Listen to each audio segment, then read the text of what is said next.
So what would you have somebody who's listening who's afraid? They're Yeah. afraid. They know they're not aligned with what they really We're want to all be afraid, doing. sister. Yeah, of course. I mean, who's not afraid? Okay. Yeah. Like I work a lot with emotions, and there's 5 primary emotions that I've learned from my mentors at the Right Foundation. And fear is one of the 5. So fear, hurt, joy, sadness, and anger are those 5. And so if you just name one of those any given day, you're doing great because you're actually already in tune with how you feel. But fear is kind of this foundation of, knowing where I'm at in the world, right? Like I may not have time for lunch. There's fear there. I'm crossing the street. There's fear there. I don't know if I'm going to get to this appointment on time. There's like this low level of anxiety that kind of like runs across everything. And so fear is really normal, everybody. Like that's what we were talking about in the podcast. You heard, Lauren, about Rachael O'Meara and neurotic anxiety. It's actually a part of the human condition is to have fear. What if I don't make it? What if I don't grow up enough? What if I die early? Like all of these things, right? Yeah. So knowing that that's happening, I think is the first step to just acknowledge the fear. Like if you feel fear, name it to tame it, as Dan Siegel tells us, right? Like Dr. Siegel, who's written many, many awesome books. Yes. So if you just name it, I feel fear, it's huge because you're now off of autopilot and letting the fear run you. It doesn't mean you're going to get out of it and it's all rainbows and unicorns, but that is the first step. And a lot of us are wanting to avoid the fear because we've been told by society and our conditioning as adults to run away from that. And it's bad to be in fear. Like don't push through the fear. Like you got this, all of this stuff. And there's a time and a place for that. I'm not saying that's not a good thing. But if you actually can just start with think of a map, right? If you've got a Google map in front of you, it could be any map really, but Google map, we all use that now, and you don't know where you're starting, how the heck do you know where you're going? You don't, you have no idea. So you have to plot yourself. You have to say, how am I doing right now? And that's why I think a lot of us are burning out and feeling depleted because we aren't touching base with that present moment of who am I? What am I doing right now? And that's super scary, by the way. That is super scary. So I suggest daily pauses, like you were saying, Lauren, like just these little things. So I think journaling is a humongous underutilized, and people probably might resist that, right? I don't have time to journal. I don't want to get a pen, like da da da da. Whatever those excuses are. Okay, great. Like write them all down. That's a journal entry. Congratulations. Like you're on your way to start journaling. Because that's the thing. We resist what persists. And that in this case, our brains want to keep us safe and in comfort zones. So journaling might actually expose something that I don't want to know about. Like imagine that. So we're always up against something in our own psyche sometimes. And that's what the awareness is, to kind of say, hang on a second, like, okay, well, how am I feeling? Fear, hurt, joy, sadness, anger. Oh, I feel fear. Okay. And then just be curious. Like that's the huge thing. I talk about this in my TED talk that you mentioned. So like being curious is such a superpower. It's huge because it gets us out of the judgment zone. I don't know about you, but I'm a judging machine because I'm a human. I almost said American, but I'm a human. That's the qualifier. You can be any nationality and be a judging machine. That's funny. Yeah. I think I was thinking about politics or something. And then you can adjust from there. But I think being objective is the key, and curiosity can actually move us into that space a little easier, as gratitude can, which I know you're a big fan of that. It can be very powerful just to be like, what went well today? What could I celebrate? And little things are the way to go, because they can be leading to bigger changes. But hey, oh my God, I made a healthy meal for myself. Woo!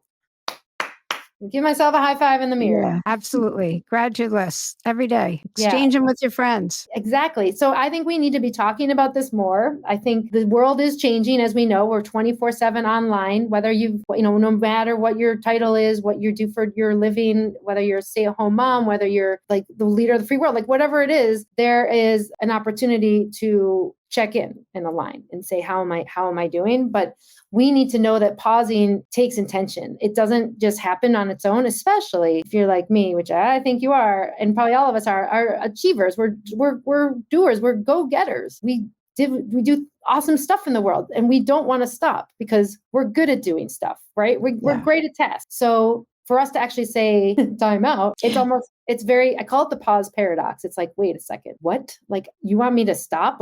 But I'm going to look like a slacker.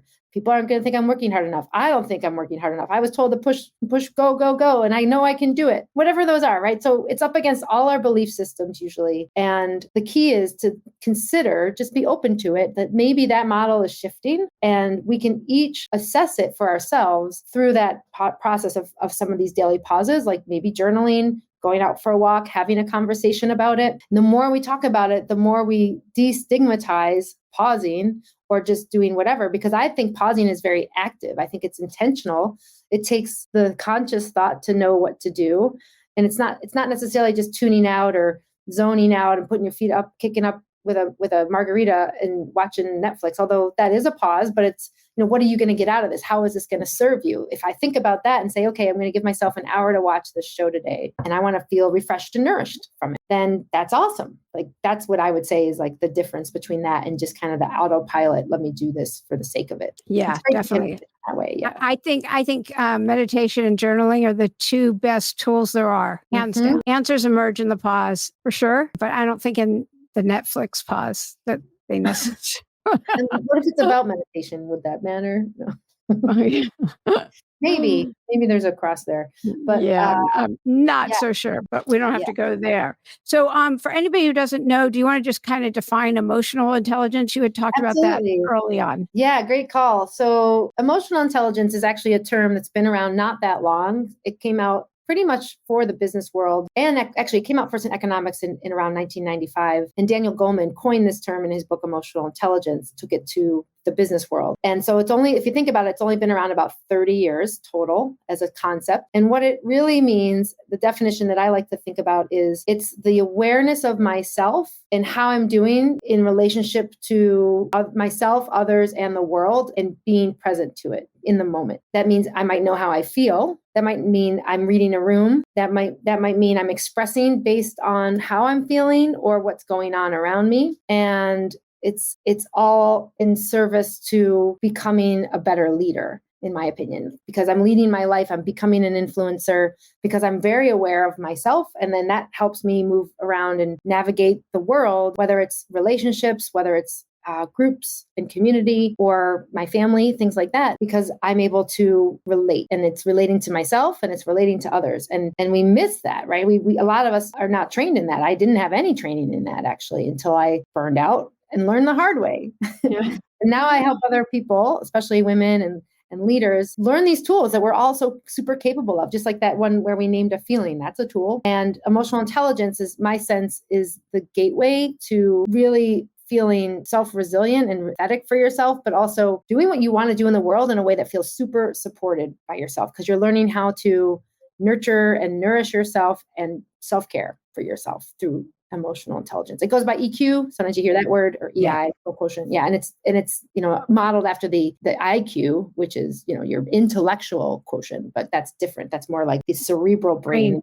Emotional is more like full mind body. And again, that was a big long definition, but hopefully you got no, it wasn't. And again, the more you meditate, the more in tune you're going to be with everything around you, and your empathy level rises. Also, in my opinion. Yeah, exactly. And I think, my mentors, I cite them all the time, Judith Wright and Bob Wright, what they would say, and they, are trained in this field for 50 plus years, is it's not the feelings that we're afraid of, it's the relationship to the feelings that we're afraid of, right? So fear, when you think about it, it's like, it's just fear. It's like, all right, I'm terrified right now. Like, this doesn't feel good. But it's me thinking about terror, the thinking about the apprehension, like all of the pain and the suffering that I might go through, which is my resistance to being in the fear, if that makes sense.